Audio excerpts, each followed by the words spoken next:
My name is Dr. Laura Ross. I'm a rheumatologist at St Vincent's Hospital and a research fellow at the University of Melbourne.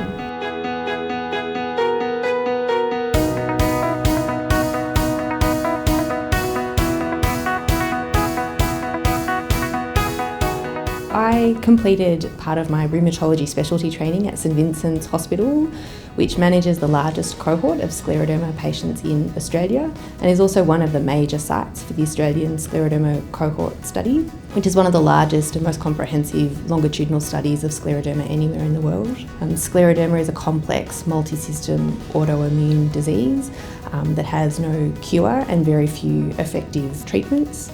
And so it was through learning about this condition during my training, managing these patients and learning directly from my patients that I realised I wanted to contribute to helping find some effective treatment solutions for the management of scleroderma.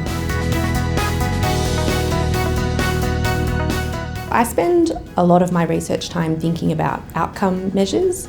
And when we're talking about outcome measures in clinical research, what we're referring to is how we measure and assess disease in clinical trials, which is how we test new therapies for management of diseases.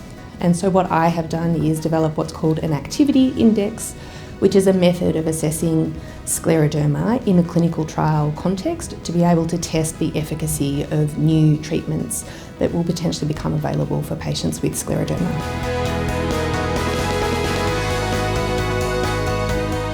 So this project has really been the result of an effort over a number of years, and it's the result of an international collaborative effort. So I've collaborated with more than 30 international scleroderma experts and patient research partners to develop an activity index that can measure disease status across 9 organ systems in the body. We have done initial testing of our activity index in both the Australian scleroderma cohort study and also in patients from Canada who are enrolled in the Canadian scleroderma cohort study. And what we've been able to see is that patients with high disease activity, as measured by our activity index, experience poorer outcomes. So what we're hoping is that once this activity index is implemented in randomised controlled trials, it can be used to measure the efficacy of these novel therapeutics in patients with scleroderma. What we're hoping is that once it's implemented in randomised controlled trials, it will help facilitate the development and the testing of new therapeutics for patients with scleroderma. So it will hopefully help deliver efficacious treatments to patients with scleroderma to actually improve their lives.